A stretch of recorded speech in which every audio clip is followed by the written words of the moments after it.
Subscribe करें और bell दबाएं ताकि कोई खबर रह न जाए।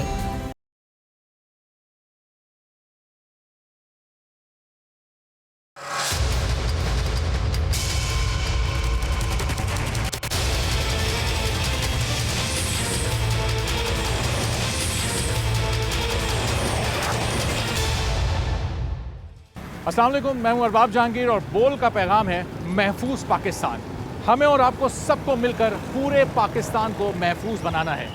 15 माह पहले कोरोना वायरस आया और इस वायरस के आने के बाद हमारी शब रोज़ तब्दील हो गए। हमारे रहने का रंग ढंग सलीका सब तब्दील हो गया। इब्तिदा में जब ये पहला फेज़ आया तो डॉक्टर समेत पूरा मुल्क, पूरी दुनिया ही बहुत परेशान थी कि क्या वबा सामने आ गई है। लेकिन डॉक्टर्स ने हार नहीं मानी, हिम्मत उनकी कम नहीं हुई और वो पूरे पैशन के साथ, पूरी डेडिकेशन के साथ, पूरी ईमानदारी और दयानतदारी के साथ अपना काम सरअंजाम देते रहे। आज इस ईद के खुसूसी मौके पर हम डॉक्टर्स को ट्रिब्यूट पेश करना चाहते हैं, क्योंकि सिर्फ कोविड में ही नहीं, सिर्फ कोरोना वायरस में नहीं, बल्कि जो दीगर हमारा हेल्थ सिस्टम जिस तरह से काम करता है, जिस तरह से डॉक्टर्स और पैरामेडिक्स काम करते हैं, चाहे ईद हो, चाहे बकरा ईद हो, चाहे कोई और दीगर त्यौहार हो, ये हम अपने घरों में अपनी फैमिलीज़ के साथ ईद मना रहे होते हैं। क्योंकि और भी बहुत से दीगर ऐसे सेक्टर्स हैं, जैसे पुलिस है, ट्रैफिक पुलिस है, मीडिया पर्सनस हैं, जो कि अपनी ईद की छुट्टियों को कुर्बान करके अपनी जिम्मेदारियाँ सरअंजाम दे रहे होते हैं। अंदर चलते हैं और अंदर चलकर देखते हैं कि जिन्ना हॉस्पिटल में किस लेवल की फैसिलिटीज़ हैं और क्या जिन्ना हॉस्पिटल इस वक्त एक प्राइवेट हॉस्पिटल को कम्पीट करने की पोजीशन में है या नहीं। आइए डॉक्टर सीमी जमाली साहिबा के पास चलते हैं।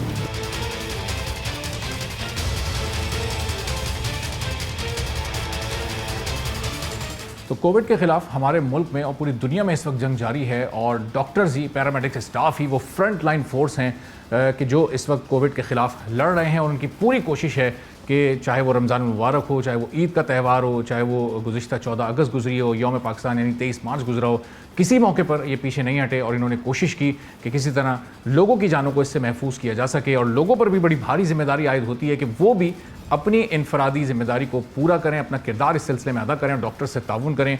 हम ट्रिब्यूट पेश करने के लिए डॉक्टर्स को JPMC आए हैं और यहाँ पर executive director doctor semi Jamali साहब हमारे साथ मौजूद हैं और इनसे हम पूछेंगे कि एक वर्ड था कोविड से पहले का, जब कोरोना वायरस नहीं आया था लास्ट ईयर 15 माह पहले, और उसके बाद इन लोगों की जॉब कितनी मुश्किल हो गई, कितने चैलेंजेस बढ़े हैं, किस तरह से ये लोग SOPs पर लोगों को फॉलो करने के लिए उनको मजबूर करते हैं और उनको कन्विंस करते हैं कि काइंडली वो उसको फॉलो करें। तो डॉक्टर साहब से बात करते हैं और जानते हैं कि अब इनके शब रोज़ कितने मुश्किल हो गए। अस्सलाम वालेकुम डॉक्टर साहब। डॉक्टर साहब, एक दुनिया थी कोविड से पहले की और एक दुनिया कोविड के बाद की। सबसे पहले उसमें क्या आप लोगों की ज़िंदगी में चेंज आया? आपके चैलेंजेस कितने बड़े, कितनी मुश्किल हो गई आप लोगों की जॉब पहले से? क्योंकि हम पहले भी आप लोग ज़ाहिर है ख़ासतौर पर जिन्ना हॉस्पिटल में तो बहुत ज़्यादा लोड होता है, कहीं कोई सड़क पर हादसा होता है, किसी को खुदा ना खास्ता कोई गन शॉट हो जाए, वो यहीं पर आता है। तो क्या चेंज आया उसके बाद? देखिए, हमारी ज़िंदगी तो हमेशा से बड़ी मुश्किल ज़िंदगी रही है। कोई आसानी नहीं होती जब डॉक्टर्स बन जाएं और ये अहद कर लें कि हमने एक काम करना है और अपनी ज़िम्मेदारी को अच्छी तरह निभाना है, तो हमारी ज़िंदगी का हिस्सा ही बन जाती है। मुझे नहीं याद कि हमने अपनी ज़िंदगी में कोई दिन ऐसा अपनी फैमिली को ज़्यादा दिया हो और अपने हस्पताल को कम। ये हस्पताल ही हमारी फैमिली बन गया। और जितने हेल्थ केयर स्टाफ हैं ज़्यादातर ऐसे ही हैं जो कि अपनी ज़िम्मेदारी को निभाते हैं और बहुत अच्छी तरह खुश असलूबी से निभाते हैं। ज़िंदगी पहले बिल्कुल यकसर मुख्तलिफ थी, अच्छे दिन होते थे, हंसने बैठने के, उसमें हम छोटी छोटी खुशियाँ अपने लिए ख़ुद पैदा कर लेते थे। मास्क नहीं था, ग्लव्स नहीं थे, बार बार हाथों को धोना, सैनिटाइज़ करना, हर वक्त की ये जो मसले हो गए और लोगों को बार बार तनबीह करना, क्योंकि लोग भी जो हैं मास्क लगाते ही नहीं हैं और जितनी मरतबा भी गुज़रते हैं वो जैसे मैं तो गुज़रती हूँ तो मुझे तो कहते हैं ये मास्क वाली डॉक्टर आ गई है। तो मास्क हमें लगाना बहुत ज़रूरी है अगर हमने अपनी जान को बचाना हो और दूसरों की जान को महफूज करना हो। तो मेरे ख़्याल से मास्क लगाना वो वाहिद ज़रिया है जिससे कम अज़ कम हम 40-50% इस बीमारी को कम कर सकते हैं। फिर ये मर्ज़ आ गया हमारी दुनिया में और हमारी ज़िंदगी यकसर बदल के ही रह गई। शुरू में लॉकडाउन हुकूमत सिंध ने लगाया था, जो कि बहुत ही अच्छा किया और पहली वेव किसी न किसी सूरत पिछले साल सप्रेस हो गई थी। फरवरी से शुरू हुई थी और मार्च अप्रैल तक पीक पे गई थी, फिर जून जुलाई अगस्त में पीक पे गई थी और फिर एक और वेव आई थी जो कि हमारे पास जिसमें बहुत पेशेंट्स आ रहे थे, वो नवंबर दिसंबर की पीक थी। तो उसमें जब जब हमने लॉकडाउन्स देखे उस वक़्त बहुत अच्छा रिज़ल्ट उसका आया, लेकिन ज़ाहिर है कि ज़िंदगी एक लॉकडाउन में तो गुज़रना लोगों के लिए मुश्किल हो गया है। मैं समझती हूँ कि ज़ाहिर है कि जो लोग काम करते हैं उनके लिए मुश्किलात का बायस बनता है। बहुत सारे डॉक्टर्स की भी जानें जी इसमें गई, बिल्कुल, शहीद हुए और डॉक्टर्स हमारे बहुत सारे हेल्थ केयर वर्कर्स, हमारा स्टाफ, हमारा अमला, हमारे अपने अस्पताल के प्रोफेसर्स जो थे इसमें शहादत का रुतबा मिला है उनको। और मैं समझती हूँ कि ज़िंदगी बिल्कुल बदल सी गई। वो खुशियाँ, वो दिन अब हमें बड़े याद आते हैं, और हमें अल्लाह का कितना शुक्र अदा करना चाहिए कि हम खुली फ़िज़ा में सांस लिया करते थे बग़ैर कोई प्राइस पे किए। अब हमें पैसे भी देने पड़ते हैं, पैसे भी लगाने पड़ते हैं, और मास्क भी हर वक्त मुंह पे लगाना पड़ता है। उसके बावजूद ये ख़तरा मौजूद है। तो मेरे ख़्याल में बहुत सारी चीज़ें हैं जो हम कर सकें, जो हम आम आदमियों को मैसेज देते रहते हैं। हर वक्त ये मैसेज मेरा तो हर वक्त लोगों से कि अपने आप को महफूज रखने के लिए और अपने घर वालों को और अपने प्यारों को महफूज करने के लिए प्लीज़ एक दूसरे से फ़ासला रखिए। एक दूसरे से इस वक्त आप तकरीबात में शिरकत ना करें और ना तकरीबात करें। ये कोई खुशी का वक्त नहीं है कि जिसमें हम तकरीबात करें। हमारे लिए इस वक्त दुनिया पर एक अज़ाब सा आया हुआ है, और इस अज़ाब से बचने के लिए और अपने लोगों को बचाने के लिए ये ना हो कि फिर हम ज़िंदगी में मिल ही ना सकें। अब ये थर्ड फेज़ है कोविड का। अगर इसको हम अलग अलग डिस्कस करें, जब पहला कोविड आया तो उसमें तो लोगों को, कुछ डॉक्टर्स भी बहुत कंफ्यूज थे ये क्या है। उस वक्त कोई वैक्सीन भी नहीं थी, मेडिसिन तो खैर अभी तक कोई नहीं है। उस वक्त डॉक्टर्स बहुत ज़्यादा खौफज़दा भी थे। अब ज़ाहिर हम देखते हैं कि बड़ा नॉर्मल अब इस चीज़ को लेकर चल रहे हैं, क्योंकि वैक्सीनेट भी बहुत सारे लोग हो रहे हैं। उस फर्स्ट फेज़ में इस हॉस्पिटल पर कितना लोड पड़ा, यहाँ पर कितने पेशेंट्स थे, कितने वेंट्स अवेलेबल थे, फिर उसके बाद सेकंड फेज़ में उस कैपेसिटी को आपने कितना बढ़ाया, और अब थर्ड फेज़ में हम किस मरहले में? देखिए, पहले किसी को पता ही नहीं था कि क्या होने वाला है। So there was a lot of commotion in people. Doctors के स्टाफ में ज़ाहिर है हम भी इंसान हैं, हमें भी कुछ नहीं पता था, और आगाही जो है आहिस्ता आहिस्ता हुई। हुकूमत ने बहुत सारी मदद की हमारी, बहुत सारे हम स्टेक होल्डर्स ने मिल के बैठ के एक मीटिंग की, और हमने ये सोचा कि हमें प्लान क्या करना चाहिए। स्ट्रेटिजिक प्लान था हमारा एक कि हमने क्या करना है, कहाँ कहाँ से हमने फ़ंड्स जनरेट करने। सबसे बड़ा इशू फाइनेंसेस का होता है। उसके बाद ये कि you have to be cautious about medicines का होता है। फिर आपने जगह कहाँ बनानी है, मेडिसिन्स का होता है, ऑक्सीजन का था बहुत बड़ा मसला, और वो उसको किस तरह एड्रेस करना है। और उसके बाद फिर ऑब्वियसली पैसों का था। फिर जगह एक तलाश करनी थी कि कौन सा वार्ड जो है सबसे सिक्योर होगा। हमारे पास एक पूरी बिल्डिंग है जो हमने मुख्तस कर दी थी, आइसोलेशन वार्ड। उसमें हमने पूरे बेड्स, आइसोलेशन के बेड्स बनाए थे, लेकिन इनिशियली हमें अंदाज़ा नहीं था कि कितने मरीज़ आएंगे। फिर हेल्थ डिपार्टमेंट ने हमारे साथ बहुत मदद की, फिलैंथ्रोपिस्ट ने बड़ी मदद की, और उसके बाद हमने अपने 90 बेडेड कोविड यूनिट पूरा बना दिया। और अल्हम्दुलिल्लाह अब तो वो फुल दूसरी तीसरी वेव के बाद तो लोगों को सब कुछ आ ही जाता है। हमारे डॉक्टर्स की ट्रेनिंग बहुत ज़रूरी थी, वो ट्रेनिंग भी हुई उनकी। हमारी जो ख़ास तौर पे पल्मोनोलॉजी की और इंटेंसिविस्ट्स थे, उन लोगों ने बहुत काम किया है इस वक्त में। और सारा अमला, एडमिनिस्ट्रेशन 24 घंटे यहाँ पर हाजिर है कि ट्रेनिंग कंडक्ट करने डॉक्टर्स बाहर से आए या पाकिस्तान में? नहीं, पाकिस्तान में सारी, बाहर से तो कोई आ ही नहीं सकता था, और बार बार फ़्लाइट्स बंद हो जाती हैं, लॉकडाउन हो जाता है, तो हम ना किसी को बुला सकते थे। लेकिन यस, उस वक्त में हमने बहुत सारी चीज़ें वीडियो कॉलिंग के ज़रिए सीख ली, हमने जूम पे बहुत कुछ सीख लिया, और हमने ख़ुद अपनी ड्रिल्स की, मॉक एक्सरसाइजेस की, जिसकी वजह से हमें पता चल गया। डॉफिंग इनिशियली लोगों को नहीं आती थी, वो सारा कुछ हमने ट्रेन कर लिया अपने स्टाफ को कि कैसे करना है, कहाँ से अंदर मरीज़ को लेके जाना है, कहाँ से बाहर निकलना है। High flow oxygen pipe procure करना, CPAPs और वेंटिलेटर्स। सबसे बड़ा मसला वेंटिलेटर्स का था। हमारे पास इनिशियली 10 वेंटिलेटर्स थे वार्ड में, इस वक्त अल्हम्दुलिल्लाह 30 वेंटिलेटर्स हैं, और स्टैंड बाय पे बहुत सारे वेंटिलेटर्स हैं। ये सिर्फ कोविड वार्ड के लिए, स्पेसिफिक टू कोविड हैं, और अगर हम चाहें और तो अभी हम और भी ले सकते हैं। Health department is very willing to give us more ventilators. अगर और वेंटिलेशन पे पेशेंट्स जाएंगे, और खुदा ना करे, मैं समझती हूँ कि अगर अभी कंट्रोल हो जाए, जैसा कि स्ट्रिक्ट लॉकडाउन कर रहे हैं, तो I think things will get better. और जिस हम फर्स्ट वेव में सुनते थे कि हर हॉस्पिटल फुल हो चुका है, सारे बेड्स फुल हैं, अब अगर फर्दर मरीज़ हैं तो वो तो एक्सपो सेंटर जाएँ आइसोलेशन वार्ड्स में, या अपने अपने घर पर आइसोलेशन करें। इस वक्त जो सिचुएशन है यहाँ पर अभी कितने मरीज़ मौजूद हैं और ओवरऑल कराची के जो दूसरे बड़े हॉस्पिटल हैं उन पर कितना लोड है, अगर कोई फिगर कराची के जी हॉस्पिटल्स पे इस वक्त बहुत बड़ा लोड नहीं है, क्योंकि अल्हम्दुलिल्लाह Karachi has done much better than the other provinces, Sindh has done much better than the other provinces at the moment. अल्लाह करे कि वो भी सब ठीक हो जाए। पंजाब में बहुत बड़ी वेव आई है इस दफ़ा, और प्रॉबेबली इसलिए कि वहाँ पे बहुत ट्रैवलर्स आए हैं और वो यूके वेरिएंट लेकर आ गए हैं अपने साथ, और अब वो फिर म्यूटेट कर गए। वायरसेस ऐसे होते हैं कि बार बार म्यूटेट करते हैं, जैसे फ्लू वायरस होता है हर साल म्यूटेट करता है, इस तरह ये कोविड का वायरस भी है जो कि म्यूटेशंस में जा रहा है। और ये फील होता है आपको कि इंटरसिटी ट्रांसपोर्ट बंद करने में थोड़ी हम देर हो गई और ये वेरिएंट अब यहाँ भी आ चुका है? ये वेरिएंट बिल्कुल यहाँ पर है, और हमारे अपने एक डॉक्टर में ये वेरिएंट निकला है, तो इसलिए मुझे ये अच्छी तरह पता है कि ये वेरिएंट बिल्कुल यहाँ पर मौजूद है। अब ये एक्सपेंसिव, इसकी कॉस्ट बहुत होती है टेस्ट कराने की, इसलिए हर आम आदमी अफोर्ड नहीं कर सकता, इसलिए वेरिएंट्स को हम टेस्ट नहीं कर सकते। लेकिन बहरहाल ये टेस्ट वेरिएंट्स के टेस्ट अलग अलग हैं, वो नॉर्मल पीसीआर टेस्ट से नहीं, पीसीआर से आपको वेरिएंट नहीं पता चल सकता। ये टेस्ट जो है स्पेसिफिकली होते हैं फॉर द वायरस, और उसमें पता चलता है कि कौन सा वेरिएंट है। तो 3 वेरिएंट ज़्यादा पाकिस्तान में हैं, और उन्हीं का की तशख़ीस हुई है अभी तक यहाँ पे। अब अल्लाह करे कि यहाँ पर ये वेरिएंट ज़्यादा ना आए, ताकि किसी न किसी सूरत जो है हम इसको कंट्रोल कर सकें। एक जो बहुत अच्छी बात हुई है कि हमारा जो पढ़ा लिखा तबका है उसमें बड़ी अवेयरनेस हो गई है वैक्सीनेशन की।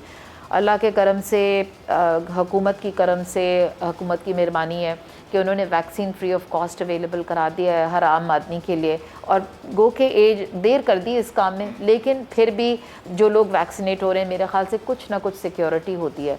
गो के आप वैक्सीनेशन के बाद भी आपको कोविड हो सकता है, लेकिन कोविड की इंटेंसिटी बहुत कम होती है, और हमारे पास पेशेंट्स हैं जिनको कोविड हुआ है after the vaccine also, but वो एक तो हॉस्पिटल स्टे उनका बहुत कम हो जाता है।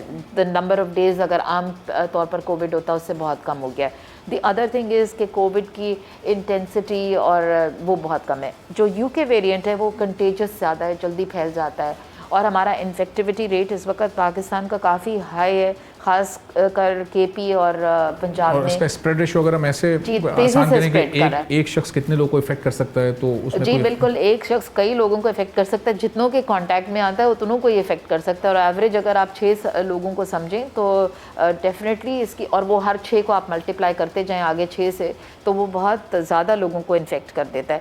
सो आई थिंक 2 चीज़ें हमें जो करने की बहुत ज़रूरत है और समझने की, कि अब ज़िंदगी का माहौल तो बिल्कुल, तर्ज़ अमल बदल गया है। ज़िंदगी को चलते रहने देने के लिए हमें SOPs को फॉलो करने की ज़रूरत है। एक सोशल डिस्टेंस हम रखें, ये तकरीबात में ना करें। इस वक्त कोई हरज नहीं अगर आपने तकरीब कम भी कर दी, छोटी भी कर दी और ना भी की, कोई ज़रूरत नहीं है। मेरे ख़्याल से इज्तमात नहीं होने चाहिए इस वक्त, क्योंकि इज्तमात से भी बहुत वायरसेस एक से दूसरे को लगते हैं। ज़िंदगी रहेगी तो ये सब कुछ चलता रहेगा। जी बिल्कुल, जाने तो जहान है, वही वाली बात है। और अगर हम मेरे ख़्याल से अगर इस बात को समझ लें एक दफ़ा, तो फिर आई एम श्योर हम कंट्रोल कर सकते हैं। ज़ाहिर हमारे इस प्रोग्राम का बुनियादी मकसद तो ये है कि हम उन डॉक्टर्स को ट्रिब्यूट पेश करें जो इस कोविड की सिचुएशन में और उससे पहले भी अपनी ड्यूटीज़ पूरी डेडिकेशन और पैशन के साथ करते रहें। इस कोविड के आने के बाद इन 3 फेजेज़ में अब तक कितने डॉक्टर्स यहाँ पर आपके अपने हॉस्पिटल में, कितने कोलीग्स खुदा न खास्ता उनकी जान गई हो, उनकी शहादत हुई हो, या कितने टोटल पॉजिटिव केसेस आए और फिर वो रिकवर हुए और फिर उसी डेडिकेशन के साथ वो अपनी ड्यूटी सर अंजाम दे रहे हैं? हमारे हॉस्पिटल के 4 सीनियर डॉक्टर्स जो हैं, जो कि रिटायर हो चुके थे लेकिन हमारे सीनियर डॉक्टर्स में शामिल हैं, उनकी शहादत हुई। कम से कम 4 तो मुझे याद हैं कि उनकी शहादत हुई है इसमें। और हमारे ऑन ड्यूटी नहीं थे, रिटायर्ड थे, लेकिन ज़ाहिर के काम तो कर रहे थे और हमारे ही थे वो। और इसके अलावा तकरीबन more than 87 doctors in Sindh have passed away with COVID, उनकी शहादत हुई है। और जो हमारा स्टाफ है इस वक्त, मौजूदा स्टाफ, उसमें बेशतर लोगों को कोविड हो चुका है। कुछ ही लोग हैं जो शायद बचे होंगे, और इसीलिए हम सबको कहते हैं कि आप लोग जो है केयरफुल रहें, और डॉक्टर्स को N95 मास्क पहन के वार्ड के अंदर जाना चाहिए। जब आप मरीज़ों के करीब हों तो N95 मास्क पहने, और जिनके पास ज़्यादा लोग आ रहे होते हैं उन लोगों को चाहिए कि इस तरह की वो प्रिकॉशंस लें, क्योंकि फिर वो भी इफ़ेक्ट हो जाते हैं और फिर ना जाने कितने लोगों को आगे इफ़ेक्ट करते हैं। जिन स्टाफ मेंबर्स और इन डॉक्टर्स की आप बात करिए, फिर उन्होंने यहीं आइसोलेशन किया, यहीं रिकवर हुए? वो कुछ लोगों ने होम आइसोलेशन को प्रेफर किया, जिनके घर में कमरे अलग थे, उन्होंने तो होम आइसोलेशन को प्रेफर किया। लेकिन कुछ लोग जो थे हॉस्पिटल में एडमिट भी हुए और हमने कई अपने डॉक्टर्स को एडमिट किया है, और कई लोग जो हैं जो अपने होम ग्राउंड में जाना चाहते थे वहाँ पे उन्होंने अपने आप को वहाँ पे आइसोलेट कर लिया। तो डिफरेंट जगह हमारे अपने अस्पताल में बहुत लोग एडमिट हुए हैं और मुख्तलिफ़ अस्पतालों में भी एडमिट हुए हैं, लेकिन हमारे ज़्यादातर जो लोग हैं वो होम आइसोलेशन प्रेफर करते थे। 3-4 हमारे डॉक्टर्स थे जिनको बहुत ही जो इंतकाल करके, उनके अलावा मैं बता रही हूँ कि जिनको बहुत ही सीरियस कोविड हुआ था और अल्हम्दुलिल्लाह अल्लाह मियां ने उनको बचा दिया, जिसमें मेरे अपने हस्बैंड भी शामिल हैं, because he was one of the senior most doctors जिनको कोविड यहाँ पे शुरू में हुआ था and it was like touch and go. और मेरा ख्याल में तो, और हमारे एक रूमेटोलॉजिस्ट हैं डॉक्टर शफीक, उनको भी बहुत सीरियस कोविड हुआ था। और ये दोनों डॉक्टर्स जो हैं इनकी अल्लाह मियां ने जान बचा दी। वर्स्ट कंडीशन में आप लोगों ने काम किया है, तो बहुत सारे ऐसे जूनियर डॉक्टर्स भी होते हैं जिनका एक्सपीरियंस कम होता है, जो नॉर्मल न्यू कमर्स होते हैं, उनमें से कहीं कोई ऐसा एक्सपीरियंस हो कि कोई आया हो, उसने कहा हो आपको कि नहीं जी अब हम नहीं कर सकते ये, क्योंकि एक जान का ख़तरा है, हम अपनी जान जोखिम में डाल के हम तो चलने तैयार हैं, लेकिन हमारी फैमिलीज़ की तरफ से देखिए कुछ लोग ऐसे, हमेशा हम में से कुछ लोग ऐसे होंगे जो कोशिश करते हैं कि हाइड अवे कर लें, और ज़रूर इस तरह के कुछ लोग थे, लेकिन and I don't blame them at all. मैं समझती हूँ कि वो कुछ तो होते हैं ऐसे लोग हर जगह में, ये माशरा जो है हर किस्म के लोगों से बना हुआ होता है, लेकिन ज़्यादातर 99% डॉक्टर्स जो हैं उन्होंने बढ़ चढ़ के हिस्सा लिया है। और हमारा जो पल्मोनोलॉजी यूनिट था जिसमें डॉक्टर कामरान और डॉक्टर नौशीन स्पेशली को मैं बड़ा अप्रिशिएट करना चाहती हूँ कि इन्होंने बड़ी अच्छी तरह और बड़े अच्छे सलीके से काम किया है ताकि वार्ड जो है हमारा किसी तरह भी इफ़ेक्ट नहीं हुआ। साथ साथ ही हमारे दूसरे पेशेंट्स जो हैं वो देखे जाते रहे, सर्जरीज़ होती रहीं, डॉक्टर्स यहाँ पर सारे जनरली अपनी ड्यूटी करते ही रहे, उन्होंने किसी ने हार नहीं मानी कि हम नहीं करेंगे ये काम। तो एवरीथिंग इज़ आप देखें कि between the lines I would also want to tell you कि ये पैशन, ये डेडिकेशन, ये होती क्या इस फील्ड को, अगर आप अल्फाज में बयान कर सकें आम अल्फाज में लोगों के लिए? दिस इज़ अ पैशन, वरना कोई करेगा ही नहीं ये काम। देखें जब तक आपको लोगों से, अल्लाह मियां ने ख़ुद भी कहा है कि आपको एक इमोशन होता है, this is the passion, this is a labour of love, ये और कुछ भी नहीं है, क्योंकि ये हर आम आदमी अपनी जान देने के लिए नहीं खड़ा होता। मैं समझती हूँ हमें बड़ी कदर करनी चाहिए अपनी फ़ौज की और अपने लॉ इन्फोर्समेंट एजेंसीज़ की, और मैं उनको सलाम भी पेश करती हूँ और ख़राज तहसीन भी पेश करती हूँ कि किस तरह वो लोग अपनी जान की परवाह किए बगैर हमारी जान की हिफाजत करते हैं। इसी तरह अब अल्लाह मियां ने ये जिम्मेदारी हम पर भी डाली है, और ये भी जंग है और आप ये लोग एक जंग है, और इस जंग में हमें अपनी ड्यूटी को निभाना होगा।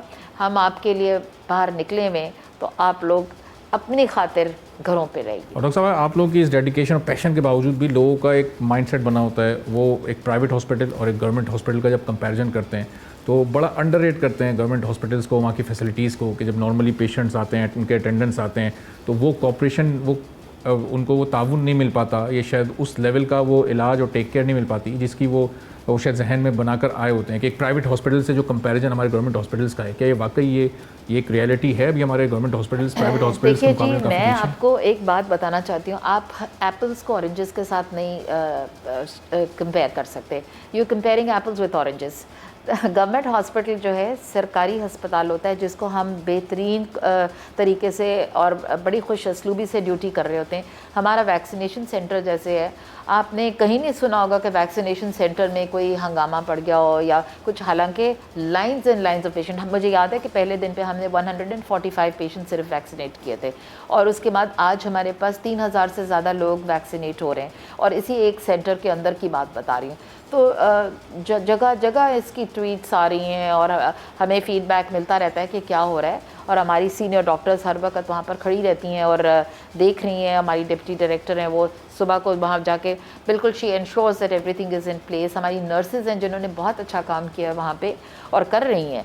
तो आप सरकारी अस्पताल को प्राइवेट से कैसे मिला सकते हैं? आप प्राइवेट अस्पताल बहुत पैसा चार्ज करते हैं ये सब काम करने का, और सरकारी अस्पताल बिल्कुल फ्री ऑफ कॉस्ट आपको वही केयर प्रोवाइड करे। बहुत जगह आप देखेंगे कि मेरा तो दिल बहुत अपने अस्पताल के साथ लगा हुआ है, इसलिए कि 35 साल ज़िंदगी के मैंने इसमें काम किया है, और इस ज़िंदगी में मेरे ख़्याल से मुझे ये कायद आज़म मोहम्मद अली जिन्ना के नाम पर यह अस्पताल बना था।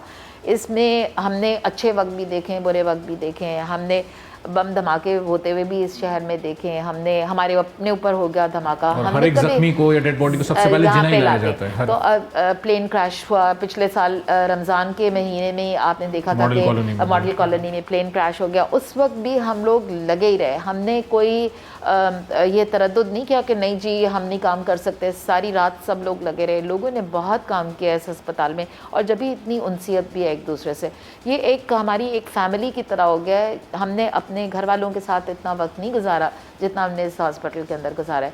सो आई थिंक मैं तो समझती हूँ कि इसको हमने कभी सरकारी चीज़ समझ के नहीं काम किया, एक एक चीज़ की हिफाजत की है हमने, एक एक इसकी एक एक ईंट पत्थर की हिफाजत करते हैं हम वो कर सब कुछ करते हैं जिसके लिए जो हम शायद अपना घर होता तो और शायद सबसे बढ़ के इंसानों की हिफाजत और उनकी जानों को बचाने की, इंसानों की हिफाजत तो मेरे ख्याल से हर डॉक्टर उस वक्त बड़ा खुश होता है जिस वक्त उनका पेशेंट जो है अच्छा हो के अपने घर को जाता है, और कोई नहीं चाहता कि उनका पेशेंट मर जाए। अनफॉर्चुनेटली इस बीमारी में बहुत से लोगों की कीमती जानों का ज़िया हुआ है, और ये बीमारी बड़ी अनप्रेडिक्टेबल भी है। तो एकदम से ऑक्सीजन सैचुरेशन ड्रॉप हो जाए मरीज़ की, एकदम से ही होता है, और आप कुछ कर नहीं सकते उस वक्त सिवाय इसके कि जो उस वक्त डॉक्टर ही और नर्स ही जो है वो सब कुछ नज़र आती है लोगों को, और अल्लाह ना करे कि किसी को हो, लेकिन हमने बड़े से घर बर्बाद होते हुए इस बीमारी से देखे। डॉक्टर साहब, बार बार हम भी आप भी कोविड से जो SOPs हैं उनको फॉलो करने के पैगाम तो लोगों को दे ही रहे हैं, लेकिन अब ज़ाहिर है ईद का मौका है, रमज़ान मुबारक भी लोगों ने SOPs को बहुत ही कम फॉलो किया। जो शॉपिंग मॉल्स में जो हालत रही है, गवर्नमेंट को ज़बरदस्ती SOPs को फॉलो करवाने के लिए सख्ती करनी पड़ती है, तो कुछ लोग भी अपना किरदार अदा करें। अगर इस सिलसिले में आप एक आखिरी पैगाम देना चाहें। जी बिल्कुल, मेरा ख्याल है लोगों का काम है कि वो अपने आप को अपनी हिफाजत करें, हुकूमत के बताए हुए अहकामात को इन लेटर एंड स्पिरिट फॉलो करें, जो कि हम कह रहे हैं कि आप चेहरे पे मास्क लगाइए, गैर ज़रूरी तौर पर घरों से बाहर ना निकलिए, अपने आप को एक दूसरे से समाजी फासला रखें, और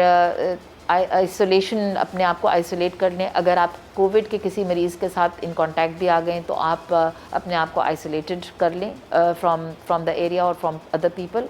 और दूसरी बात मेरी ये है कि आप हर आदमी जिसको मौका लगे और वो एज ग्रुप में शामिल हो, वो प्लीज़ अपने आप को वैक्सीनेट करवाए। इसमें कोई दो राय नहीं है कि वैक्सीनेशन के बगैर हम जब तक हम 80% लोगों को अपने वैक्सीनेट नहीं कर लेंगे, हम हर्ड इम्यूनिटी कभी नहीं पा सकेंगे। और हर्ड इम्यूनिटी इसका जवाब है कि अगर हर्ड इम्यूनिटी एक दफ़ा हो जाएगी तो फिर हम लोग मास्क फ्री ज़िंदगी दोबारा से गुजार सकेंगे। थैंक यू सो मच, बहुत बहुत शुक्रिया डॉक्टर सीमी जमाली साहबा की ये गुफ्तगू आपने सुनी। और ज़ाहिर है जो इनका पैगाम है, बोल का भी वही पैगाम है कि बोल का पैगाम महफूज पाकिस्तान, अपने घरों पर महदूद रहिए ताकि आप, आपके रिश्तेदार और आपका पूरा मुल्क महफूज रह सके। और इन SOPs को ज़रूर फॉलो करें। और अगर एक साल हम उस जोश व जज्बे से जिस तरह रिवायती तौर पर ईद मनाया करते थे अगर नहीं मनाएंगे तो हमारी ही ज़िंदगियों के लिए बेहतर होगा। और आने वाले दिनों में ज़िंदगी रही तो ये त्यौहार, ये तकरीबात हमारी होती रहेंगी। लेकिन इस वक्त अपने मुल्क की, अपने शहर की और अपने एक एक इर्द गिर्द के फ़र्द की हिफाजत की ज़िम्मेदारी हमारे ऊपर है, और हमें वो ज़िम्मेदारी पूरी ईमानदारी के साथ अदा करनी है।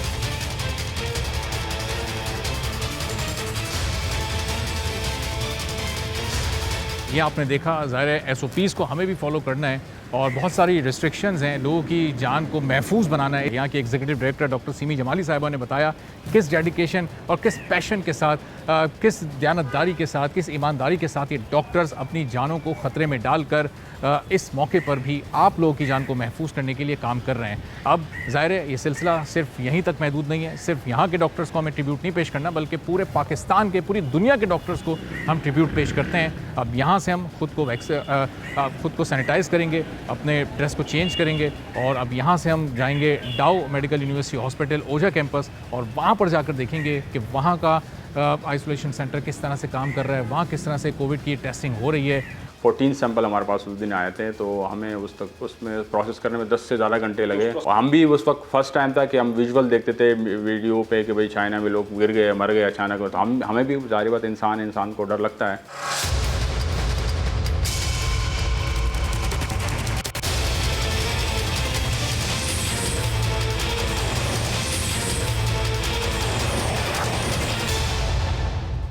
त्यौहार कोई भी हो, वो ईद का त्यौहार हो, वो रमज़ानुल मुबारक का महीना हो, वो बकरीद का त्यौहार हो, वो 14 अगस्त हो, वो 23 मार्च हो, वो किसी भी तरह का त्यौहार हो, लेकिन हम देखते हैं कि डॉक्टर्स हॉस्पिटल्स में मौजूद होते हैं। और ख़ास तौर पर इस कोविड के बाद जो मनाजिर इस वक्त हमने देखे, वो मनाजिर देखकर यकीनी तौर पर खिराज तहसीन पेश करने का दिल से हर एक को दिल चाहता है कि वो इन डॉक्टर्स को पेश करे कि किस मुश्किल हालात में ये अपनी ड्यूटीज़ को सर अंजाम दे रहे हैं, पीपी किट्स पहनकर, एक मुश्किल लिबास को ज़ेब-ए-तन करके, और कितनी मुश्किल टाइमिंग्स में वो यहाँ पर काम कर रहे हैं, अपने पूरी फैमिलीज़ को छोड़कर, अपने ख़ानदान को छोड़कर यहाँ पर वो वक्त दे रहे हैं उन मरीज़ों को जो कोविड का शिकार होकर और दूसरे अमराज में मुब्तला होकर हॉस्पिटल्स आते हैं। और फिर डॉक्टर्स की ये कोशिश होती है कि वो यहाँ से जो मरीज़ स्ट्रेचर पर आए वो अपने पाँव पर चलता हुआ वापस जाए, और बहुत हद तक ये अपनी कोशिश में कामयाब भी होते हैं। इस वक्त हम कोविड की टेस्टिंग लैब में डाउ की मौजूद हैं, और प्रोफेसर सईद खान साहब जो इस टेस्टिंग लैब के हेड हैं, इंचार्ज हैं, वो भी हमारे साथ मौजूद हैं। उनसे हम जानते हैं कि उनके इस डिपार्टमेंट में क्या क्या काम हो रहा है, किस तरह से ये और इनकी टीम काम कर रही है, और यहाँ पर कौन कौन सी फैसिलिटीज़ और टेक्नोलॉजीज़ मौजूद हैं जिन पर यकीनी तौर पर हर पाकिस्तानी फ़ख्र कर सकता है। क्योंकि हम आम तौर पर बात करते हैं कि हमारा हेल्थ सेक्टर बहुत पीछे रह गया है दुनिया से, लेकिन ऐसा है नहीं। जब आप ग्राउंड रियलिटीज़ को चेक करें, अपनी आंखों से चीज़ें देखें जाकर, तो हालात आपको अक्सर मुख्तलिफ नज़र आते हैं। डॉक्टर साहब अस्सलाम वालेकुम। वालेकुम सलाम। डॉक्टर साहब, अभी हम देख के आए बहुत सारे डॉक्टर्स किस तरह से ड्यूटी सर अंजाम दे रहे हैं, जो पेशेंट्स हैं, जो वार्ड्स में लोग हैं, वो भी बिल्कुल मुतमईन दिखाई देते हैं। एक आम तासुर होता है कि जब आप गवर्नमेंट हॉस्पिटल जाते हैं तो हर बंदा आपको शिकायत करता हुआ मिलेगा, लेकिन हमने देखा कि हम डाउ में आए तो यहाँ पर लोगों को शिकायत करते हुए हमने नहीं पाया। बहुत मुतमईन है लोग, और एक एक्सपीरियंस पास में मैं खुद भी कर चुका हूँ, मेरे एक अजीज़ यहाँ पर रह चुके हैं, और किस तरह से वो आए थे और फिर वो वापस कैसे गए। तो वो हमने भी आप लोगों को खिराज तहसीन है, सलाम तहसीन है डॉक्टर साहब, जो काविश आप लोग कर रहे हैं। क्या जज्बा होता है जिसके तहत आप लोग काम करते हैं? ईद हो, बकरीद हो, रमज़ान हो, या कोई भी त्यौहार हो, आप यहाँ मौजूद होते हैं? डाउ यूनिवर्सिटी की जो लेबॉर्ट्री है ये ISO सर्टिफाइड है और cap college of American pathologist से रिकॉग्नाइज है, तो ये हाई क्वालिटी लैब है। कोविड से पहले भी बहुत सारे टेस्ट यहाँ पे होते थे, अब भी होते हैं, लेकिन कोविड ने काफ़ी चीज़ों को मुतासिर किया, क्योंकि वो जिस तरह पूरी दुनिया को इसने लपेट में लिया और सारी चीज़ें मुतासिर की, तो लेबॉर्ट्री टेस्टिंग भी इसी ने ओवरकम कर लिया। सारी चीज़ें जो है ना वो फोकस हो गई कोविड पे। तो पहले टेस्ट अवेलेबल नहीं था, तो डाउ लैब पहली लैब है, और कि 25 जनवरी 2020 को वाइस चांसलर मोहम्मद सईद कुरैशी से मेरी बात हुई कि हम ये कोविड टेस्ट अवेलेबल कर सकते हैं। उनके गाइडेंस और इंस्ट्रक्शन पे हमने फरवरी फर्स्ट वीक में ये टेस्ट अपने तय और अपने वसाइल के दौरान के अंदर रहते हुए ये टेस्ट अवेलेबल किया। उसके बाद काफ़ी टेक्नोलॉजी आ गई। अब अभी हम आपको लैब में दिखाते भी चले जाएंगे कितनी हाई टेक्नोलॉजी यहाँ पे है, कि अब तक हम 2 लाख से ज़्यादा टेस्ट कर चुके हैं, और 24 घंटे के अंदर हम रिपोर्ट दे देते हैं। कि ये वाहिद लैब है कि बिल्कुल कम से कम टाइम में हम पेशेंट को रिपोर्ट देते हैं और डॉक्टर को रिपोर्ट देते हैं। हमारे पास PCR है, यहाँ पे रियल टाइम PCR है, ऑटोमेशन है, कि कंप्लीट रोबोटिक सिस्टम है, कि उसमें जो एरर के चांसेस बिल्कुल ना होने के बराबर हैं, और क्वालिटी हाई स्टैंडर्ड की है। क्योंकि काफ़ी आपने देखा होगा कि एक लेबॉर्ट्री से रिपोर्ट नेगेटिव आती है, दूसरे से पॉजिटिव आती है, पेशेंट बड़ा परेशान हो जाता है। तो ये सारी चीज़ें देखने के लिए हमने बिल्कुल क्वालिटी को इंश्योर किया हुआ है कि हमारे पास जो भी टेस्ट आते हैं, इसके एक एक्सटर्नल प्रोफेशनल टेस्टिंग होती है, कि बाहर से हमारे पास ब्लाइंड सैंपल आते हैं, वो हम चेक करते हैं और वापस उस कंपनी के पास भेजते हैं, तो हमें सर्टिफिकेट देती है। अब ये दीवार पे लगा हुआ एक सर्टिफिकेट क्वालिटी का, कि उससे ये अंदाज़ा होता है कि हमारे थर्ड पार्टी ने हमारे रिपोर्टिंग को, टेस्टिंग को हाई क्वालिटी डिक्लेयर किया हुआ है, जिसकी वजह से हम पे पेशेंट का भी एतमाद है और फिजिशियन और डॉक्टर का भी एतमाद है। और डॉक्टर साहब, ज़ाहिर है अभी तो अब लोग क्योंकि वैक्सीन आ चुकी है, वैक्सीनेशन सेंटर्स काम कर रहे हैं। यहाँ भी हमने देखा आप लोगों का सेंटर ही बड़ा ज़बरदस्त काम कर रहा है। जब ये वैक्सीन नहीं आई थी उस वक्त लोगों को पता नहीं था कि कोविड का इलाज करना कैसे है, डॉक्टर्स भी कंफ्यूज थे शुरू में। उस वक्त हमारे पास खबर आई कि जी डाउ यूनिवर्सिटी हॉस्पिटल में एक प्लाज्मा बना है और उसको यहीं पर प्रोसेस किया गया, और उसके ज़रिए उसका इलाज किया जा रहा है। वो जो किसी के ब्लड से लेके और फिर दूसरे में मुंतकिल किया जाता था, वो प्लाज्मा अभी भी चल रहा है। वो एक्सपीरियंस कैसा रहा? उसके ज़रिए कितने पेशेंट्स वो सेहतयाब होकर गए? यकीनन पहले दिन बड़ा मुश्किल था। जब मैं अपना एक्सपीरियंस लूँ, मैं और मेरे साथ 2 अपने स्टूडेंट्स थे, जब हम पहले दिन कर रहे थे, तकरीबन 14 सैंपल हमारे पास उस दिन आए थे, तो हमें उसमें प्रोसेस करने में 10 से ज़्यादा घंटे लगे। प्रोसेसिंग टीम में आप शामिल थे? उस समय पहला सैंपल मैं खुद डील किया था। पहला जो सैंपल है मैंने खुद निकाला और हमने खुद डील किया उस सैंपल्स को। और हम भी उस वक्त फर्स्ट टाइम था कि हम विजुअल देखते थे वीडियो पे कि भाई चाइना में लोग गिर गए, मर गए अचानक, तो हमें भी ज़ाहिर बात इंसान को डर लगता है। और हमने बिल्कुल, अगर मैं आपको पिक्चर अब दिखाऊंगा तो मुकम्मल हम पीपीज़ इतना टाइट पहने हुए थे कि बिल्कुल हमारे आंख भी मुश्किल से दिख रही थी और सांस लेना मुश्किल हो रहा था, और बिल्कुल बंद कमरे में 10-12 घंटे तक वो हम महदूद थे। लेकिन जब हमने प्रोसेस किया और अल्लाह ने करम किया कि हमारा सिस्टम बड़ा सही काम किया और पेशेंट जो है वो सही होना शुरू हो गए, तो वक्त के साथ साथ चीज़ें बेहतर होती चली गई। खौफ थोड़ा सा कम हो गया, सप्लाई भी चीज़ों की आनी शुरू हो गई, पीपीज़ बेहतर हो गए। फिर जिस तरह आप बताएं वैक्सीनेशन का प्रोसेस भी चल पड़ा, तो और अल्लाह ने करम किया कि चीज़ें हमारे यहाँ काफ़ी बेहतर रही। रिसर्च पाकिस्तान की थी ये प्लाज्मा रिसर्च, या फिर ये आइडिया कहीं और से आपने अडॉप्ट किया था? ये आइडिया बाहर मुल्कों में दूसरी बीमारियों पे हुआ था कि बाकी बीमारियों में इस तरह जो दूसरे वायरसेस हैं उसके लिए ये ट्राई हुआ था, लेकिन कोविड में अभी तक नहीं हुआ था। तो हमारी एक दूसरी टीम है उसने इस पे काम किया और प्लाज्मा निकाल के जो रिकवर्ड पेशेंट थे उनसे प्लाज्मा निकाल के दूसरे जो सीवियर पेशेंट थे उसमें इंजेक्ट किया और उससे उसको बहुत अच्छे रिजल्ट मिले। तो ये प्रोसेस अभी भी चल रहा है, और लेकिन अभी तक माशाल्लाह वैक्सीनेशन भी आ गई, वैक्सीन भी आ गई, तो ये एक और उससे एडवांस एक टेक्नोलॉजी। अब ये वैक्सीन पाकिस्तान को दूसरे मुल्कों से लेनी पड़ रही है। यहाँ डाउ में देखा कितनी ज़बरदस्त टेक्नोलॉजीज़ हैं, पाकिस्तान में टॉप के रिसर्चर्स भी मौजूद हैं, फिर हम अपनी कोई वैक्सीन बनाने में या अभी तक अपनी कोई मेडिसिन बनाने में क्यों कामयाब नहीं हो सके? वो दरमियान में पंजाब के एक शहर से खबर आई थी कि वो कोई वैक्सीन वो मेडिसिन बना ली गई है, एक आध खबर कराची में भी कहीं से आई, लेकिन गवर्नमेंट ने भी उसको सीरियस नहीं लिया और शायद रिसर्चर्स ने भी उस पर रिसर्च नहीं की। ऐसा क्यों है?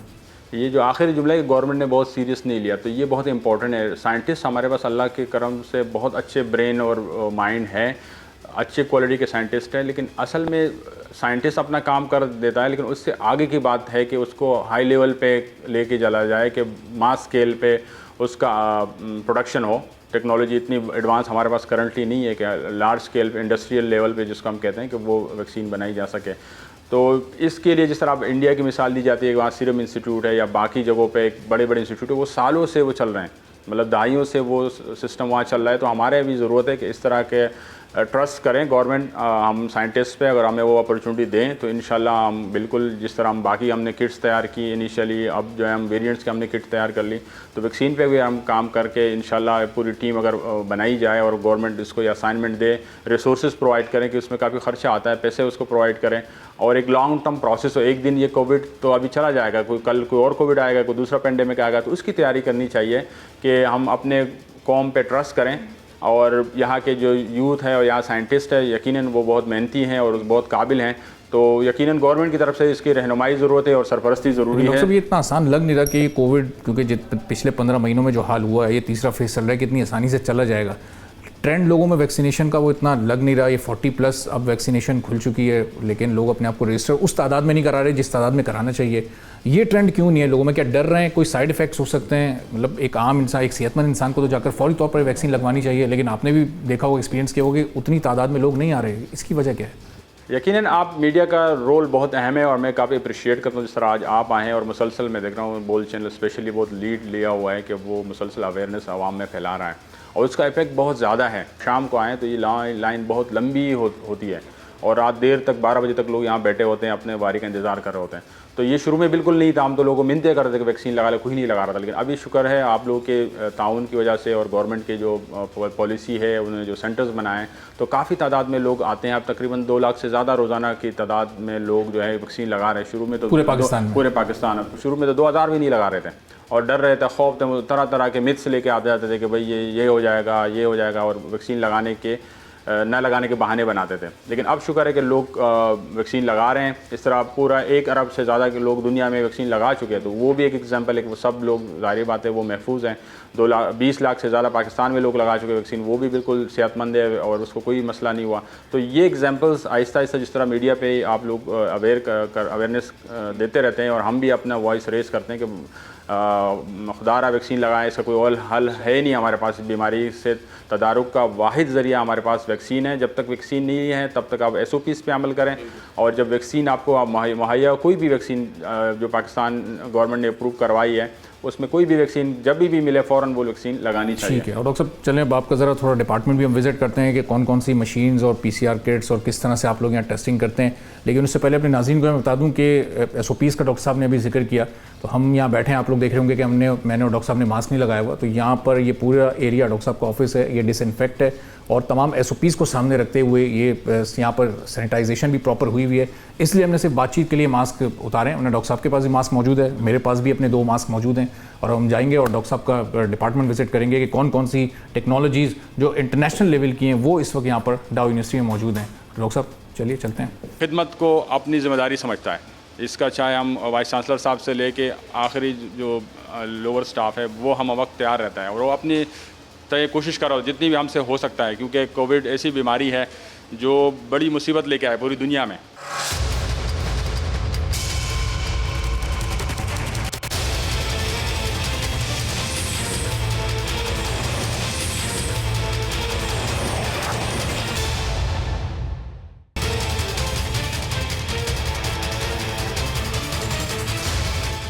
तो डॉक्टर साहब, ये हम लेबॉर्ट्री में मौजूद हैं। यहाँ पर हम देख रहे हैं कि आपकी टीम की टेस्टिंग पूरी कर रही है। ज़रा इसको अगर आप डिस्क्राइब करें कि ये मशीन क्या है, इसका नाम क्या है, उसमें क्या किस तरह से टेस्टिंग हो रही है, और ये आपकी टीम मेंबर्स जो हैं ये कौन कौन क्या क्या काम कर रहा है?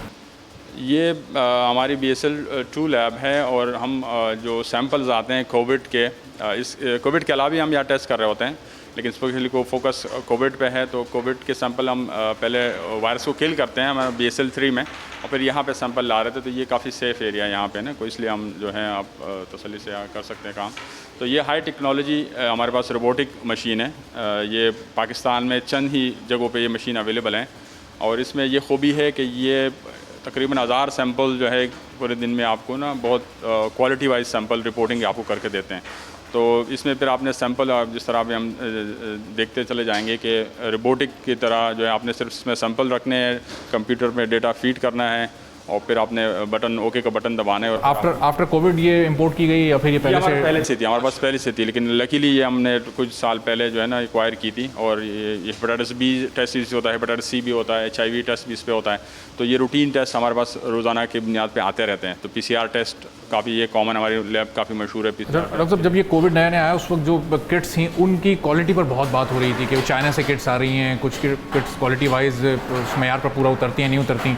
जो आपके पास से किट्स हम देख रहे हैं पीछे मौजूद हैं फ्रिज में बहुत सारी रखी हुई, हमारे ये सब चाइना से इंपोर्ट हो गए हैं, इनकी क्वालिटी कैसी है? कोई चाइना वाले किट्स हम यूज़ नहीं कर रहे हैं। हमारे पास हाई टेक्नोलॉजी जो FDA अप्रूव किट्स हैं वो यूज़ कर रहे हैं। क्वालिटी हम शुरू से हमने अपनी किट्स बनाई थी, जो जब किट्स कोई भी नहीं थी, अपनी बनाई हुई हमने अपनी भी बनाई थी। शुरू में हमने अपनी किट बनाई थी क्योंकि उस वक्त कोई किट नहीं थी, जब हम फरवरी 2020 की बात करें। और उनका रिजल्ट कैसा था? उसका रिजल्ट बिल्कुल ही बेहतरीन था। हमने इसको वैलिडेट किया यहाँ, जब ये वाली किट्स आ गई तो उससे हमने कंपेयर किया तो हमारे रिजल्ट बिल्कुल ज़बरदस्त है। लेकिन ये था कि वो ऑटोमेशन नहीं था, उसमें टाइम ज़्यादा लगता, फिर सैंपल हमारे बहुत ज़्यादा हो गए। तो ये देखा रोबोट है पूरा, जो है आपको ज़्यादा सैंपल जब आप कर रहे होते तो गलती का चांस होता है अगर मैनुअल कर रहे होते हैं। तो ऑटोमेशन से ये फ़ायदा होता है कि गलती के चांस कम हो जाते हैं, रिज़ल्ट जल्दी आते हैं और रिज़ल्ट रिलायबल भी होते हैं। तो दूसरी बात, हमारे मशीनों के अलावा हमारे पास, जब आप देख रहे हैं कि हमारे पास हाई क्वालिफाइड ह्यूमन रिसोर्स हैं, तो जितने भी हमारे पास यहाँ पे जो टेक्नोलॉजिस्ट हैं वो हाईली क्वालिफाइड है, मास्टर किया हुआ है, MPhil लोगों ने किया हुआ, इवन PhD हमारे पास जो लोग हैं जो ये सारी चीज़ें देख रहे होते हैं और टेस्ट खुद कर भी रहे होते हैं और उसकी क्वालिटी को चेक कर रहे होते हैं। अच्छा डॉक्टर साहब, ज़ाहिर है यहाँ आइसोलेशन सेंटर भी है, पेशेंट्स आइसोलेशन में होते हैं, तो वो तो बड़ी कंप्लेंट्स करते होंगे कि मतलब हमें फैसिलिटीज़ नहीं मिल रही, या ये अकेला में छोड़ दिया है, कोई आकर चेक नहीं करता, देखता नहीं है, इस तरह की कंप्लेंट्स आती हैं, या मुकम्मल सेटिस्फाई हैं यहाँ पर पेशेंट, ज़बरदस्त फैसिलिटीज़ मिल रही हैं सब? देखिए, पेशेंट तो ज़ाहिर बात है वो मुश्किल में होता है, तो उसकी कंप्लेन, हर कंप्लेन जो है वो सर आंखों पे है। लेकिन डाव यूनिवर्सिटी ऑफ हेल्थ साइंसेस ऐसा इदारा है जो शुरू से अब तक खिदमत को अपनी ज़िम्मेदारी समझता है। इसका चाहे हम वाइस चांसलर साहब से लेके आखिरी जो लोअर स्टाफ है वो हम वक्त तैयार रहता है और वो अपनी तय कोशिश कर रहा हो जितनी भी हमसे हो सकता है, क्योंकि कोविड ऐसी बीमारी है जो बड़ी मुसीबत लेके आए पूरी दुनिया में। कोई पेशेंट ऐसे हैं जो बहुत क्रिटिकल चले जाते हैं, ICU में चले जाते हैं, वेंटिलेटर पे चले जाते हैं। तो लेकिन हमारे डॉक्टर आखिर हद तक कोशिश कर रहे होते हैं। जब हमारी बात होती है, कल भी हमारी बात हुई, हमारी बड़ी मेहनती यहाँ पे हमला है डॉक्टरों का, जो आखिर किसी एक डॉक्टर के या किसी एक इंसान के बस की ये बात नहीं है, एक टीम गेम होता है। और आपकी टीम को देखकर हमें इतना फ़ख्र महसूस हो रहा है, तो आपको ख़ुद कितना फ़ख्र महसूस होता है कि जिन हालात में, जिन मुश्किल वक्तों में ये लोग काम कर रहे हैं पूरी डेडिकेशन के साथ? बिल्कुल, अब तो हम ये कहते हैं कि अब तो काफ़ी काम आसान हो गया क्लास से, क्योंकि खौफ काफ़ी कम हो गया, सब फैसिलिटी आ गई। शुरू में बहुत मुश्किल थे कि जब आप सैंपल को हाथ लगाते हुए हाथ कांपते थे, और मौत, ज़ाहिर बात सबको डर लगता है, मौत से तो हर इंसान को डर लगता है, हमें भी डर लगता था। लेकिन जब अल्लाह ने ये खूबी हम में डाली कि अल्लाह ने किसी से काम लेना भी होता था, देखो आप बहुत सारी मीडिया है, लेकिन अल्लाह ने आपको भेजा कि भाई आप ये लीड करें, तो ये you are chosen for this work. तो ये हम ये कहते हैं कि खुदा न खासा हम खुद किसी बेड पे पड़े रहते, कोई हमारी खिदमत कर रहा, तो इससे बेहतर है कि हम दूसरे साइड पे हैं, कोई बेड पे है तो हम उसकी खिदमत करें और इसको गनीमत जानें और इसको अल्लाह का शुक्र अदा करें यकीनन मुश्किल काम है, अल्लाह ने हमें इसके लिए चूज़ किया, चुना है, तो हम बिल्कुल खुशी से ये काम कर रहे हैं, दिन रात कर रहे हैं। हालांकि हमारी ड्यूटी जो है दिन 3 बजे तक होती है, लेकिन हम रात 3 बजे तक यहाँ बैठे रहते हैं और उसका हमें कोई मुआवजा नहीं मिलता, लेकिन क्योंकि हमारा मुआवजा अल्लाह के साथ है और अपने मुल्क के कौम के साथ है। तो लेकिन वो जज्बा है कि जो लोग यहाँ पर आ रहे हैं वो सेहतियाब होकर जाएँ, ताकि उन लोगों की दुआएं सबसे बड़ा मुआवजा है। वो दुआएं और वो खुशी, वो हंसी, वो मुस्कुराहट जब वो डिस्चार्ज हो रहे होते हैं तो उसमें हमारा हिस्सा होता है और हम कहते हैं कि भाई ये हमें इसका अजर मिल गया और इसकी हमें मुआवजा इस शक्ल में मिल गया। तो यकीनन जिस तरह अभी आप कोविड के हालात देख रहे हैं हमारे पड़ोसी मुल्क में, तो हमें कितना खौफ आता है, कितनी जो है हमें मुश्किल हालात में हम उनके लिए दुआगो हैं, लेकिन अल्लाह हमारे मुल्क को उस हालात से बचाएं और हम अपनी कोशिश कर रहे हैं उतना हिस्सा डाल रहे हैं कि हम जितना कर सकें कि उस हालात से हम बच सकें। तो हम बार बार अपने जो हमारे नाजरीन हैं उसको ये बताते चलते हैं कि आप खुदारा SOPs पे अमल करें और जब भी आपको मौका मिले कि वैक्सीन लगाने का और आपको फैसिलिटी अवेलेबल है तो फौरी उस वैक्सीनेशन प्रोसेस का हिस्सा बने और अपने आप को रजिस्टर ज़रूर कराएं, ये बड़ा रजिस्टर लाजमी करें ताकि उन हालात से हम बच सकें जो आप TV पे देख रहे होते हैं और लोग जो है परेशान है कि 4 लाख से ज़्यादा लोग रोज़ाना की बुनियाद पे वो पॉजिटिव हो रहे हैं, 4-5 लाख हज़ार के करीब लोग बात हो रही हैं। तो ये बहुत बड़ा जो है अलमिया है और इससे न सिर्फ ये अमवात और हेल्थ सेक्टर मुतासर हो रहा है बल्कि पूरी जो कार्रवाई है दुनिया की रोज़ाना की बुनियाद पे जो तिजारत है वो मुतासर हो रहा है। बिल्कुल, और एक मौके पर ये तो भारत तो खुद वैक्सीन एक्सपोर्ट करने वाला मुल्क था, लेकिन अब शायद वहाँ खुद वैक्सीन की कमी हो जाए, जो हालात वहाँ पर हैं बल्कि हो चुकी है। उसकी वाहिद वजह है कि SOPs पे अमल नहीं हुआ। वैक्सीनेशन 1.6% पॉपुलेशन ने सिर्फ लगाई है वहाँ के, हालांकि वहाँ वैक्सीन बन रही है। इसलिए मैं अक्सर कहता हूँ वैक्सीन जो है फ्रिज में पड़े हो के कोई इफेक्टिव नहीं है, जब तक वो इंसान में अंदर लगेगी नहीं तब वो कारामद होगी। तो वैक्सीनेशन जो है इंपॉर्टेंट है, वैक्सीन अपनी जगह इतनी इंपॉर्टेंट नहीं जितना वैक्सीनेशन इंपॉर्टेंट है। तो वैक्सीनेशन प्रोसेस का हिस्सा बनना चाहिए, गवर्नमेंट जो एफर्ट्स कर रही हैं उस पर लब्बैक कहना चाहिए और उसका साथ देना चाहिए ताकि इस मौजी मरज़ से और इस वबा से हम छुटकारा पा सकें और अपना हिस्सा डाल सकें। स्पेसिफिक अगर आप कोविड की बता सकें, कोविड में आमतौर पर हम ये सुनते हैं कि पहले फेज़ में वेंटिलेटर्स की कमी हो गई थी, बेड्स की कमी हो गई थी, तो एक्सपो सेंटर में वो आइसोलेशन सेंटर बनाया गया। तो अब वो सिचुएशन तो उस तरफ तो हम नहीं जा रही जो थर्ड फेज़ है। अब हॉस्पिटल्स के पास इतनी कैपेसिटी आ गई है, अब इतना काम कर लिया इसे 1 साल में कि अब ये बोझ सहार सकते हैं हॉस्पिटल। बिल्कुल, काफ़ी हद तक चीज़ें बेहतर हो गई, लेकिन मैं अक्सर कहता हूँ कि हमने तकरीबन 100 गुना चीज़ें बढ़ा ली हैं, लेकिन अगर हम 1000 गुना पेशेंट बढ़ाएंगे तो वो जितनी भी कैपेसिटी होगी वो एग्जॉस्ट कर जाएगी। तो इसलिए हमें चाहिए कि बीमारी को कंट्रोल करने में भी रोल हम जो आवाम है उनका ज़्यादा रोल है कि अगर हम 100% हम अपने कैपेसिटी बढ़ा ली है लेकिन 1000% पेशेंट बढ़ेंगे तो वो दुनिया की कोई भी मुल्क, इवन तरक्याता मुल्क अमेरिका जैसा मुल्क जो है वो भी उसका हेल्थ। डॉक्टर साहब, आवाम को तो समझ ही नहीं आ रही ना, NCOC बता रहा है, आप बता रहे हैं, हम भी कोशिश कर रहे हैं बताने की कि हम हमारे थ्रू आप बता सकें, लेकिन आवाम सुनने पर नहीं तैयार। आपने देखा रमज़ान में शॉपिंग मॉल्स खुले रहे, लंबी लंबी लाइन्स लगती रहीं, दीगर सारी चीज़ें भी होती रहीं, मजहबी जुलूस भी निकलते रहे, तरावियों के एहतमाम भी वगैरह SOPs के होते रहे। वो सब करना ज़रूरी है, लेकिन इस वबाई सूरत हाल में SOPs को फॉलो करना भी तो ज़रूरी है ना। लेकिन लोगों की शायद उस तरफ तवज्जो नहीं है। रमज़ान में नाइट टूर्नामेंट्स होते रहे, क्रिकेट सड़कों पर खेली जाती रही। यकीनन बहुत मुश्किल काम होता है जब आप लोग इतने सीरियस नहीं ले रहे होते और आप उसको ये तबलीग कर रहे होते कि ये आप सही नहीं कर रहे, या ये सेम काम आप SOPs के साथ भी कर सकते हैं। आप ही की जान के लिए नुकसान। बिल्कुल, कोई नमाज से नहीं रोक रहा, कोई तरावी से नहीं रोक रहा, लेकिन जो SOPs है वो आपको थोड़ा सा फासला रखें, मास्क पहने, तो उसके साथ ये हमारा मज़हब भी इसकी तरफ हमें हदीस से साबित होता है कि कहीं वबा हो तो वहाँ से आप निकले ना, या वबा वाली जगह पे आप जाएँ ना। तो ये इस तरफ इशारा कर रही है कि जब ताउन की वबा के लिए कहा गया तो ज़ाहिर है ताउन सिर्फ वाहिद वबा नहीं थी, ये वाली वबा भी उसी चीज़ को हम रखें। तो रिलीजियस जो भी बिलीव्स है उसको फॉलो करते हुए भी हम SOPs पे अमल कर सकते हैं। सही। और सब एक आम तासुर ये होता है जब हम गवर्नमेंट हॉस्पिटल में जाते हैं, कोई भी पेशेंट जाता है कि पाकिस्तान में ख़ास तौर पर कि सरकारी अस्पताल में तो कोई मरीज़ को नहीं दिखेगा, कोई उसके अटेंडेंट को रिसीव नहीं करेगा, और वो ऐसी अपनी मदद आपके तहत कहीं उसको वार्ड में जगह मिल गई। लेकिन अब जब हम यहाँ आए तो यहाँ हमने देखा कि सूरत हाल बिल्कुल मुख्तलिफ है। सबसे पहले यहाँ सफाई का बहुत ज़्यादा ख्याल है, प्रॉपर आप लोगों ने इस पूरे एरिया को डिसइंफेक्ट किया हुआ है। तो वो एक आम आदमी के तासुर को बदलने में भी बड़ा ये चीज़ करामत साबित हो सकती है। जो यहाँ का पूरा माहौल हमने देखा है, वो सरकारी हॉस्पिटल का कॉन्सेप्ट काफ़ी हद तक कम अज़ कम मेरा तो तब्दील होने में कामयाब हुआ है। बहुत शुक्र है कि आपने इस चीज़ को एक्नॉलेज किया, लेकिन इसके बैक पे थिंकिंग प्रोसेस है कि सरकारी का मतलब ये थोड़ी है कि बिल्कुल ख़राब चीज़ हो, जो कि आम लोगों के जहन में यही है। लोग वो शायद वो जिना और सिविल और वो जो अब्बासी लोग जाते हैं वहाँ की जो हालत देखते हैं तो शायद लोगों के जहन में वो कॉन्सेप्ट आ जाता है कि हाँ वहाँ भी काफ़ी लोग एफर्ट्स कर रहे हैं, लेकिन जब आप शुरू से कोई चीज़ लेके चल रहे होते हैं और वो उसको ओन कर रहे होते हैं, सबसे इंपॉर्टेंट चीज़ ऑनरशिप है। तो यहाँ के लोग यहाँ सिस्टम को ओन कर रहे हैं कि एक चीज़ को हम ओन करते हैं कि ये बिल्डिंग ये हमारी है, ये कुर्सी हमारी है, इसको टूटना नहीं चाहिए, इसको मेंटेनेंस इसकी ज़रूरत है, सफाई का खास ख्याल रखना चाहिए। तो ये बहुत इंपॉर्टेंट है और ये मरीज़ भी हमारे ही है ना, ये सब हम हमारे रिश्तेदार होंगे, किसी के जान पहचान वाले होंगे या हमारे मुल्क के शहरी हैं। तो इसको इसी तरह से ख्याल करें जिस तरह हम अपनी फैमिली का ख्याल रखते हैं। तो अगर ये जज्बा हो तो फिर ज़ाहिर बात है, इससे कोई फ़र्क नहीं पड़ता कि सरकारी अस्पताल है या प्राइवेट अस्पताल है, आप अपने मरीज़ों का भी ख्याल करेंगे और अपनी जो अपनी प्रेमिसेस है उसका भी ख्याल रखेंगे। डॉक्टर साहब, कभी कोई आपका टीम मेंबर, कभी किसी का हौसला अगर टूटा हो या कभी किसी को डर लगा हो इस पूरे कोविड फेज़ में, तो किस तरह से फिर आपने हौसला बढ़ाया, किस तरह से मुतमईन किया? कभी कोई ऐसा ऑब्जेक्ट आया कि हमारी फैमिली नहीं अलाउ करी, डॉक्टर साहब हम छोड़ के जा रहे हैं, हम नहीं कर सकते कंटिन्यू? हाँ, अगर शुरू में आपको बताऊँ, जो मैं 3 मेंबर्स हमारी जो टीम थी, हम जब स्टार्ट कर रहे थे तो हम बैठे तो मैंने उनको एक्सप्लेन किया कि भाई ये कोविड है, कोरोना वायरस एक नया फिनोमेना है और इससे मौत भी वाक़या हो सकती है। तो अगर कोई लोग जो विलिंग नहीं है तो वो हमें मतलब जो टीम में ना शामिल हों, वो बाकी काम करें लेकिन कोविड में ना करें। चॉइस हमने दे दी थी तो, और उसमें हमारा एक ओथ है उसमें ना, जो कि भाई हम मर सकते हैं, क्योंकि उस वक्त खौफ इतना था कि भाई आप मर सकते हैं। तो लेकिन मैं बहुत शुक्रगुज़ार हूँ और मैं जो फ़ख्र है अपने टीम पे कि वो हमारे साथ बिल्कुल फ्रंट लाइन पे थे। मैं ख़ुद लीड कर रहा था पहला सैंपल, जिस तरह मैंने बताया कि मैंने ख़ुद प्रोसेस किया।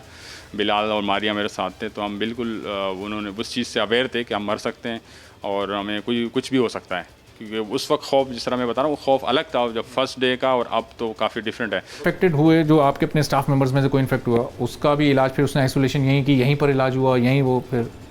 बिल्कुल शुक्र है कि सारे जितने भी हमारे लोग इन्फेक्ट हुए हैं, एक तो बहुत ज़्यादा इन्फेक्ट नहीं हुए क्योंकि हमने बहुत स्ट्रिक्टली फॉलो किया SOPs को। तो और स्पेशली जो कोविड कर रहे थे वो उसमें कोई इन्फेक्ट नहीं हुआ, लेकिन जो कोविड नहीं कर रहे थे, ये बड़े इंटरेस्टिंगली उनमें काफ़ी लोग घर से इन्फेक्ट कर, जिस तरह हमने कहा यहाँ काफ़ी SOPs को हम फॉलो कर रहे होते हैं और हमारी लेबॉर्ट्री ऐसी बनी हुई है कि इसमें इन्फेक्शन इस तरह नहीं फैलता है और हम सब डिसइंफेक्शन कर रहे होते हैं।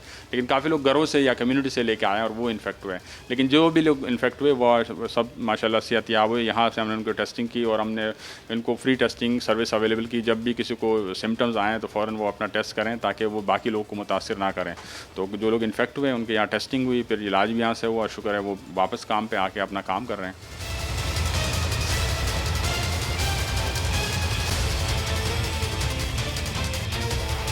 हमारे आज के प्रोग्राम का मकसद डॉक्टर्स को ट्रिब्यूट पेश करना था, क्योंकि डॉक्टर ही वो फ्रंट लाइन फोर्स हैं जो कोरोना की इस सूरत हाल में सबसे आगे लड़ रहे हैं। आज के प्रोग्राम से इजाजत दीजिए, अल्लाह हाफिज।